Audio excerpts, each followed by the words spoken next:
Let's put the spotlight on Sula Vineyards. Lots to chat about with respect to the block deal buzz, the Q3 numbers, as well as the premium segment growth. And Rajeev Samant is the promoter, managing director, and CEO here joining in on the show to chat about just that. Thank you so much for joining us. Just to begin with, I'm going to start off with the news because they did have a block deal of about nearly 12% equity changing hands. There is a belief that it was Veril Invest Asia that was one of the sellers. Any more details that you can sell with respect to the other seller? Who is the buyer? Are there multiple buyers? Absolutely. So let me talk about Veril Invest, please. Good morning to you.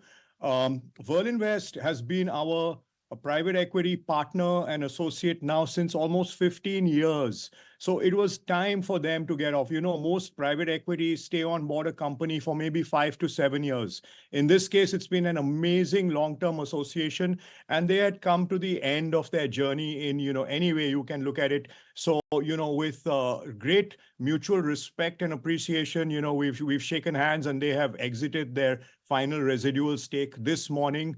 And that was about 8.5% of our shares changing hands. I must say that at this point, I don't have visibility for you on who was the other person who let go of some shares. I think we'll have a little bit more visibility a little bit later in the day. Most probably it was another one of our investors. It's a good time to say that all our investors till date have always been really happy with their time at Sula and with their exits. Yeah. Just wanted to ask whether or not you can divulge maybe a little more details as well as to whether or not the stake has been bought by Mr. R.K. Damani? I don't have that information yet. I do believe that there are several long investors, respected mutual funds, sovereign wealth funds, etc., who have bought the Veril Invest stake. I am not aware yet of Mr. Damani's name. I must be very clear. Some of our existing investors and a few new investors, well-known mutual funds, those are the names that I have so far. So are the PE exits done, or there could be more supply in coming quarters? This was by far the largest PE. The others, there are a couple of small PEs, with meaningless stakes. You can say maybe 1%, etc. Let's not forget that Veril Invest at one point just before IPO was close to 50% of Sula. They sold about half their stake in the IPO, and then out of their remaining stake, they sold a part in August, and now this is it. So that's it. The PE overhang to our stock, you can say, is now done. And just to get it absolutely clear, what would be Veril Invest ownership now in Sula after this? 0. That would be their ownership. I like that action. 0. And today, now our second biggest shareholder after myself, after the promoter family, is now HDFC Mutual Fund. Some of our others that have large holdings, you have Quant Mutual Fund, you have ADIA, the sovereign wealth fund of Abu Dhabi. These are some of our other large investors. Investors also. Big HNI investors who own the company. It's in public domain that you can share with us. The HNI, no, I must say that apart from Rajeev Samant and family, you don't have today a very large ones. I must say I'm very unaware of this news and this question that your co-anchor has asked me about Mr. Damani. I'm not aware at this point. More details will come out later on in the day. Being frank and honest, but you'll also appreciate that our job was perhaps to address the curiosity which was there on the research desk. Pata lagao kisne share kharida hai. So I'll move away from the stake sale. And talk about business. In my book, the year gone by, or which is still on, was a tough year largely because of one factor which markets don't talk about it, which is that we had an erratic monsoon. If things normalize this year, if they do, what kind of change it will have for Sula? A bad year, you clock double-digit growth. In a normal year, what will happen? You are being overly generous.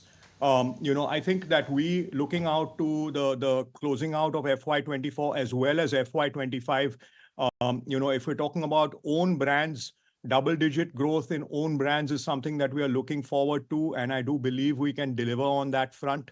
The monsoon, yes, it was erratic, but I must say that it did not have a big impact on us. Sula's consumers at this point are very much urban. I would say that 95% of our consumption is, you're talking about metros, tier 1, tier 2 cities.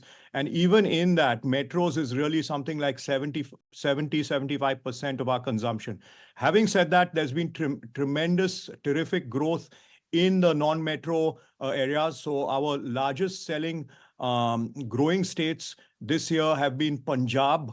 Chandigarh has shown some great growth for us. CSD is our single largest growing consumer, you can say. So, the erratic strong closeout of FY24 as well as FY25. You have a dominant market share in the entire wine industry. But now that a lot of small brands are also becoming big, there is a unique way in which now advertising is moving on. What is the plan in place to command and retain your ownership, as in your market share? So, Nikunj, I must say that in the last 3 or 4 months, the news has been really good for us in that we have, in fact, expanded our market share. At this point, it is not a priority, I must say, for us as a company to expand our market share further. It is a priority for us to get more Indians drinking lovely Indian wine. Indian wine is getting better and better all the time. It's a great value alcobev. It's a low alcohol alcobev, that gives it an edge in many ways. So we want to penetrate further into this great country with our wines. And we want to get more Indians drinking wine rather than spirits. That's really our challenge. Sula's market share has reached really probably an all-time high in Q3. We are not looking to push that further at this point. My immediate follow-up question is that, well, Indian wines are growing. They are different in terms of experience, the wine vintage, the profile, the quality, everything is different. But for a buyer right now, the option to buy imported wine is something which is limiting largely because of the tax regime what we have.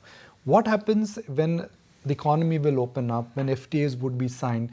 Do you emphasize serious competition which could come purely from global dumping of cheap wines? I'm using that phrase again. Global dumping of cheap wines which are available for $2, $3, $5, at least in big wine producing countries. So I must point out that today we actually have a lot of imported wines already available in India at very competitive prices. So if you look at a state like Haryana, for instance, imported wine prices are the same as Sula's expensive wines. And despite that, I'm very pleased to say that we are holding up very well. There's a lot of pride in drinking good Indian wine as well. There will always be that segment of consumers who prefer imported wine, and that's no problem because there's more and more people coming on board, drinking wine, young audience who are very proud of the Indian story, of the Sula story. And remember that our wines are pretty fresh. A lot of the imported wine stock that you have still in India, you might that are 2 years, 3 years old. You're never sure what you're going to get in the bottle. So I'm very pleased to say, even in places where imported wines today are squarely in the same price segment as not even our most expensive wines, but say our Source series or our Dindori series, our best-selling red wine, Dindori Reserve Shiraz, we are holding our own and gaining market share. Good to have you on board, and cheers to that, I should say. Thank you very much for sharing with us those insights. And of course, a little bit of probing was necessary. So yes, we did pry and ask quite a few questions beyond what you would have expected, but thanks nonetheless. Always. I appreciate it. And I welcome you to our vineyards next time. Oh, we will definitely take you up on that offer. Can't wait to visit. Thank you for joining in.